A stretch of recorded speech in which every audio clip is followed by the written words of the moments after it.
بسم اللہ الرحمن الرحیم۔ ملفوظات سیدنا حضرت مسیح موعود۔ فرمایا جب اللہ تعالیٰ کا فضل قریب آتا ہے تو وہ دعا کی قبولیت کے اسباب پہنچا دیتا ہے۔ دل میں ایک رقت اور سوز و گداز پیدا ہو جاتا ہے، لیکن جب دعا کی قبولیت کا وقت نہیں ہوتا تو دل میں اطمینان اور رجوع پیدا نہیں ہوتا۔ طبیعت پر کتنا ہی زور ڈالو مگر طبیعت متوجہ نہیں ہوتی۔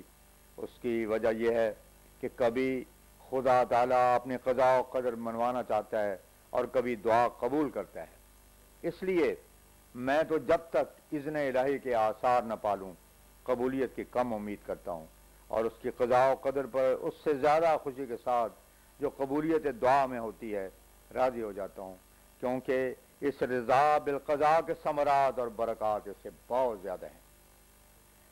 فرمایا اللہ تعالیٰ پوسٹ کو پسند نہیں کرتا، وہ تو روحانیت اور مغز کو قبول کرتا ہے۔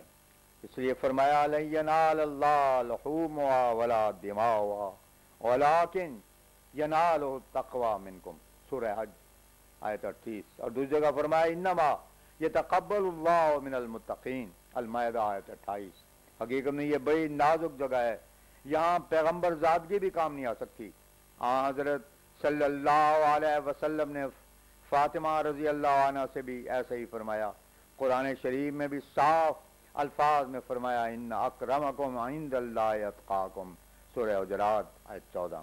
یہودی بھی تو پیغمبر زادے ہیں، کیا صدا پیغمبر ان میں نہیں آئے تھے؟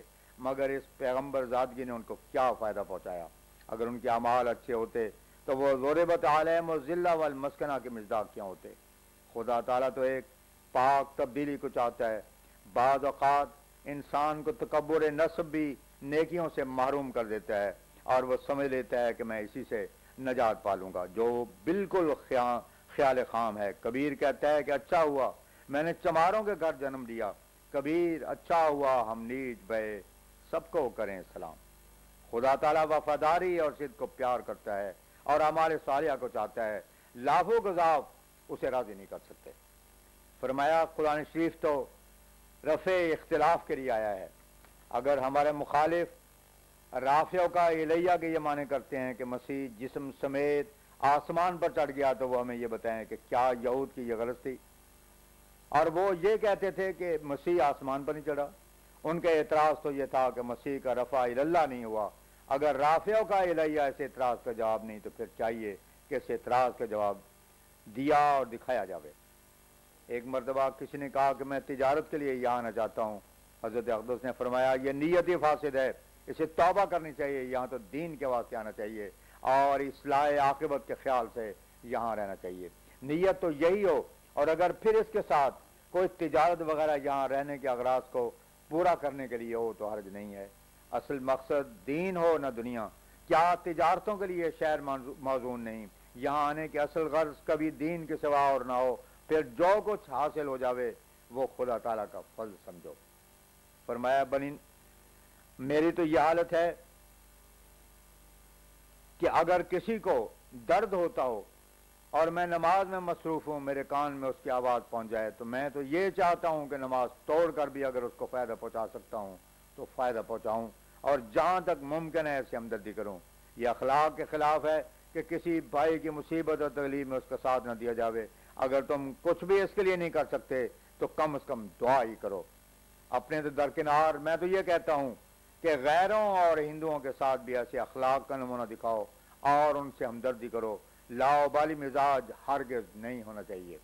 ایک مرتبہ میں باہر سیر کو جا رہا تھا، ایک پٹواری عبد الکریم میرے ساتھ تھا، وہ ذرا آگے تھا اور میں پیچھے۔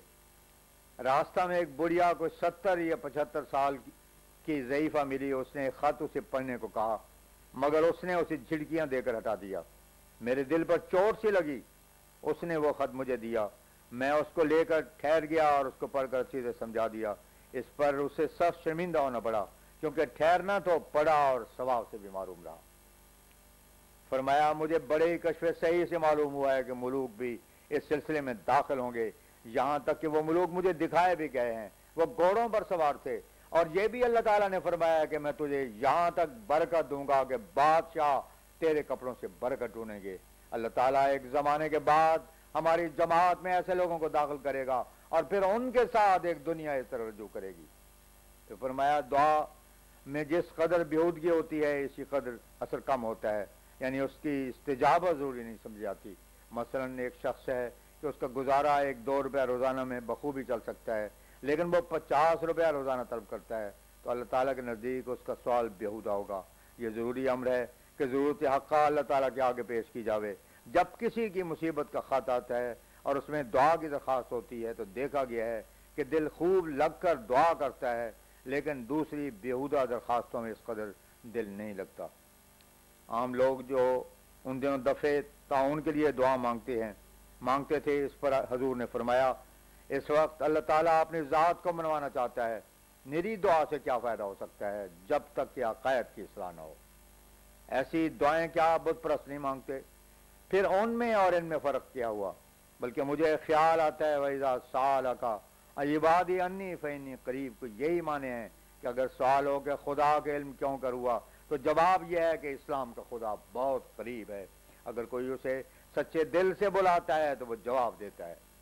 دوسرے فرقوں کے خدا قریب نہیں ہیں بلکہ اس قدر دور ہیں کہ ان کا پتہ ہی ندارت۔ اعلیٰ سے اعلیٰ غرض عابد اور پرستار کی یہی ہے کہ اس کا قرب حاصل ہو، اور یہی ذریعہ ہے جس سے اس کی ہستی پر یقین حاصل ہوتا ہے۔ اجیب و دعوت الداعی اذا دعانے کے بھی یہی معنی ہے کہ وہ جواب دیتا ہے، گونگا نہیں ہے، تو اسے تمام دلائل اس کے آگے ہیچ ہیں۔ کلام ایک ایسی شے ہے جو کہ دیدار کے قائم مقام ہے۔ ایک تحصیلدار صاحب نے گرداسپور میں عرض کی کہ تجربہ ہوا ہے کہ خاص تعاون کے دنوں میں فسق بڑھ جاتا ہے، چنانچہ ایک گھر میں پے در پے تعاون سے موتیں ہوتی رہیں، اور اس کے ساتھ ہی دیوار بہ دیوار ایک شخص ایک ہفتہ زناکاری میں مبتلا رہا۔ فرمایا قرآن شریف سے بھی ایسا ثابت ہے جیسے کہ امرنا مترفیہ فسقوا فیہا فحق علیہ القول فدمرنا تدمیرا۔ بنی اسرائیل آیت 17، یعنی جب اس قسم کے عذاب نازل ہوتے ہیں تو فاسقوں کو ڈھیل دی جاتی ہے کہ وہ جی بھر کر فسق کر دیں، پھر ان کو ایک ہی دفعہ ہلاک کر دیا جاتا ہے۔ خدا تعالیٰ فرماتا ہے کہ کافر وہ ہیں جو حیات دنیا پر راضی ہو گئے اور اطمینان پا گئے ہیں۔ خدا تعالیٰ کی طرف حرکت کی ضرورت کو وہ بالکل محسوس ہی نہیں کرتے۔ فلا نقیم لهم یوم القیامت وزنا، سورہ کاف آیت 106۔ میں گناہ کا ذکر، اس میں گناہ کا ذکر نہیں ہے، اس کا باعث صرف یہ ہے کہ ان لوگوں نے دنیا کی خواہشوں کو مقدم رکھا ہوا تھا۔ ایک اور جگہ اللہ تعالیٰ فرماتا ہے کہ وہ لوگ دنیا کا حظ پا چکے، وہاں بھی گناہ کا ذکر نہیں، بلکہ دنیا کے لذات جن کو خدا تعالیٰ نے جائز کیا ان میں منہمک ہو جانے کا ذکر ہے۔ اس قسم کے لوگوں کا مرتبہ عند اللہ کچھ نہ ہوگا اور نہ ان کو عزت کا مقام دیا جائے گا۔ شیریں زندگی اصل میں ایک شیطان ہے جو کہ انسان کو دھوکہ دیتی ہے۔ مومن تو خود مصیبت خریدتا ہے، ورنہ اگر وہ مداحنہ برتے تو ہر طرح آرام سے رہ سکتا ہے۔ حضرت صلی اللہ علیہ وسلم اگر اس طرح کرتے تو اس قدر جنگیں کیوں ہوتی، لیکن آپ نے دین کو مقدم رکھا، اس لیے سب دشمن ہو گئے۔ ملازمت پیشہ لوگوں کو عبادت کا بڑا کم وقت ملتا ہے اور وہ دینی خدمات سے بھی محروم رہتے ہیں۔ بعض ایسے ہوتے ہیں کہ ان کی زندگی آرام میں گزرتی ہے، تلخ زندگی کا ان کو موقع نہیں آتا ہے۔ فرمایا وہ بھی ایک تلخی کا حصہ ہے، کیونکہ معاش کے لیے کرتا ہے، اس لیے عبادت کا ثواب پاتا ہے۔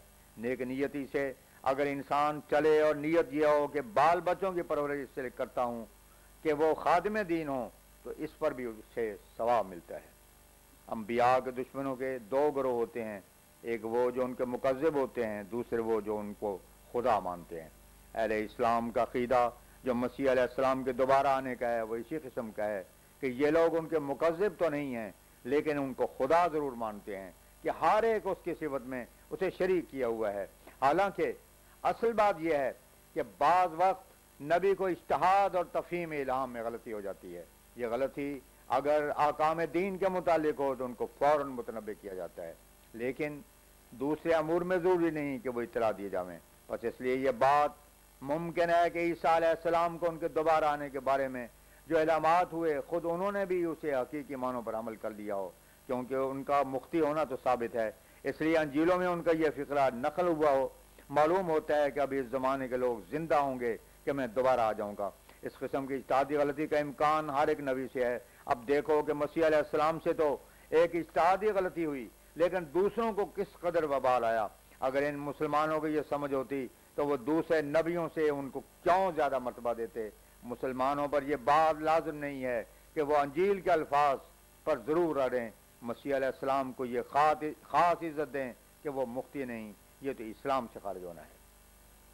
سفر گرداسپور میں نماز کے متعلق ذیل کے مسائل میری موجودگی میں حل ہوئے۔ ڈائری نویس نمبر 1، ایک مقام پر 2 جماعتیں نہ ہونی چاہیے۔ ایک دفعہ کا ذکر ہے کہ حضرت اقدس ابھی وضو فرما رہے تھے اور مولانا محمد حسن صاحب بوجہ علالت تباہ نماز کے لیے کھڑے ہو گئے۔ ان کا خیال تھا کہ میں معذور ہوں، الگ پڑھ لوں، مگر چند ایک احباب ان کے پیچھے مقتدی بن گئے اور جماعت ہو گئی۔ جب حضرت اقدس کو علم ہوا کہ ایک دفعہ جماعت ہو چکی ہے اور اب دوسری ہونے والی ہے تو آپ نے فرمایا ایک مقام پر 2 جماعتیں ہرگز نہ ہونی چاہیے۔ نمبر 2، ایک دفعہ کا ذکر ہے کہ حضور اقدس اپنی کوٹڑی میں تھے اور ساتھ ہی کوٹڑی میں نماز ہونے لگی۔ آدمی تھوڑے تھے، ایک ہی کوٹڑی میں جماعت ہو سکتی تھی۔ بعض احباب نے خیال کیا کہ شاید حضرت اقدس اپنی کوٹڑی میں نماز ادا کر لیں گے کیونکہ امام کی آواز وہاں پہنچتی ہے۔